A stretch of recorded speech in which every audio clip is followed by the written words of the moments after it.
Mazda 323 Familia.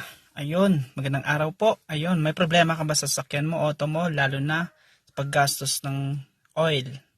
Oil lang yung makina sa sasakyan mo. Sobrang mawawalan ka ng pera.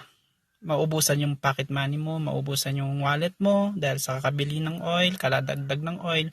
Dahil ang sasakyan mo'y laging naubusan ng langis. Ayun po, ito'y problema sa bawat isa po sa atin. Karamihan sa mga Pilipino, sa mga driver, mayroon sa rin sasakyan, problema yung pagdadagdag ng oil. Ayan po, makita natin, kakaroon ng oil leaks sa ating makina. Ayan po, oil leaks na nakikita doon sa may distributor, sa may, dyan sa gilid po ng makina na yan, head cover, mga ganyan, saan po makikita mga kwan.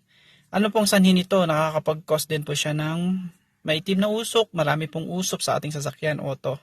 Ito po yung problema po pala, ito ay dito sa PCV valve na to. Ito po yung nakakatulong para maalis yung oil leaks at mausok na ating sasakyan. Ito po yung napalitan ko na old na PCV valve, pinalitan ko po ng bago. Ayan po, meron din pong na-order sa online na PCV valve na original. At ito po yung nakikita natin kung anong function po ng PCV valve. Ayan, makikita po natin, basahin nyo po, Kamazi, ang ano pong description ng PCV valve o ano pong gamit niya. Nakakatulong po ito pagtanggal ng usok at pagtanggal ng ng oil leak sa inyong makina. Ito pinakatulong para masave po yung money.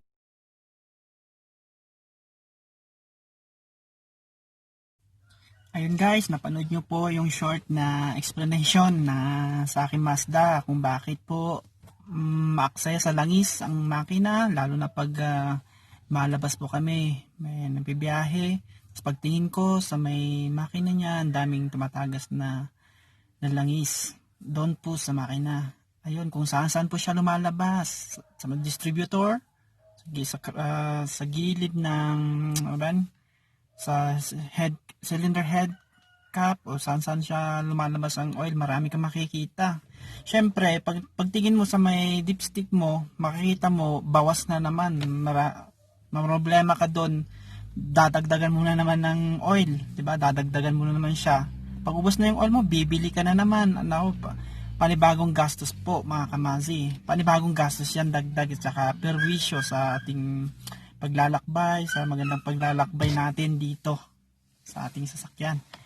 So, naipag-isipan ko na itong paraan pala, nakita ko, siyempre napag-aralan, na-research ko kung saan, ano bang cause nun na nagkakaliks. Yun po pala yung PCV na sira. Nakita nyo po, kamazi, nasira yung PCV.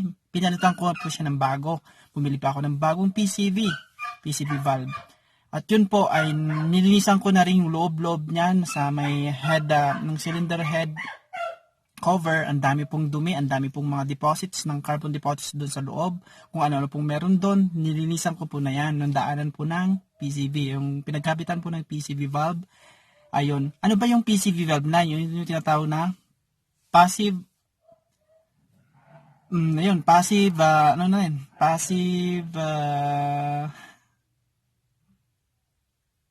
sandali, mamaya sabihin ko lumay. Ayun, basta yung PCV valve, passive crankshaft pala, sorry. Passive crankshaft ventilation. Yan. Yon, PCV nakakatulong sa makina mo para maiwasan ng oil leaks. Bakit ba nagkaka-oil leaks ang makina natin, kamazi? Yun pala, yung PCV, pag sira ng PCV valve mo, wala na pang hihigop sa pressure na nabubuo sa crankshaft. Kakaroon po ng pressure sa crankshaft pag yung piston mo po, ayun, magmaandar yung piston. Pag maandar po yung piston, nagkakaroon po ng blow-by. Yung blow-by na po yun ay normal po sa lahat ng sasakyan, nagkakaroon po ng blow-by. Lumalabas po yung extra na pressure, palabas papunta ng crankshaft. Lumalabas pa siya sa piston mo. At yun, dapat, pag namuo na yung pressure sa crankshaft na yan, pag hindi po mahigop ng PCV valve na yan, yun po na problema ng makina. doon po yung pressure hindi po malabas. Yon, hindi na makayanan ng mga gasket mo, sa head gasket, sa may crank gasket, sa may distributor gasket, mga ganon, masisira po yon. Lalabas at doon po sisingaw ang pressure at doon po nagkukos ng oil leaks. Ayun. Kaya dapat mahalaga ang PCV na ma-check lagi-lagi. Dapat palitan kung ito'y sira na. Dapat palitan ng bago kung ito'y makikita mong defective. Gaya ng nangyari sa aking sasakyan. Pinalitan ko na siya dahil nakita ko yung PCV lumang-luma na at maitim sa loob. Sinake ko po siya, hindi na gumagalaw yung spring. So, ibig sabihin, stock up na po yung spring. So, pinalitan ko na po ng bago. Ayun. Isa pang cause ng pagsirang PCV, yun mausok nangyari po sa sasakyan ko. Laging mausok, ang lakas ng usok, sobrang usok po siya. Ayun, yung pala, yung mausok na yun, syempre, yung galaw ng makina mo, hindi siya makahinga. Kasi marami ng pressure doon sa loob. Kuminsan pa, yung leak, magkakaroon ng oil leaks na yon, pumupunta na sa daluyan ng combustion mo. Masisira. Doon masusunog yung oil, nahahalo na sa mixture, sa air, o sa oil. Ayun, nasusunog ng spark plugs. Doon nagkakaroon ng usok palabas ng exhaust pipes mo. So, malaking problema doon. So, dalawa ang cause na nakikita ko dito ng PCV, pag damage ng PCV mo. Oil leaks, at saka mausok na sasakyan. So, kamazi, gawin po natin to, simpleng bagay. PCV lang yan, dapat palitan. Lagi mong i-check. Kung sira o stock up, palitan mo po yan. Kaya nakakatulong ang PCV para mampanatiling ating makina na maayos ang takbo. Ayan po. Sana makatulong po sa inyo to.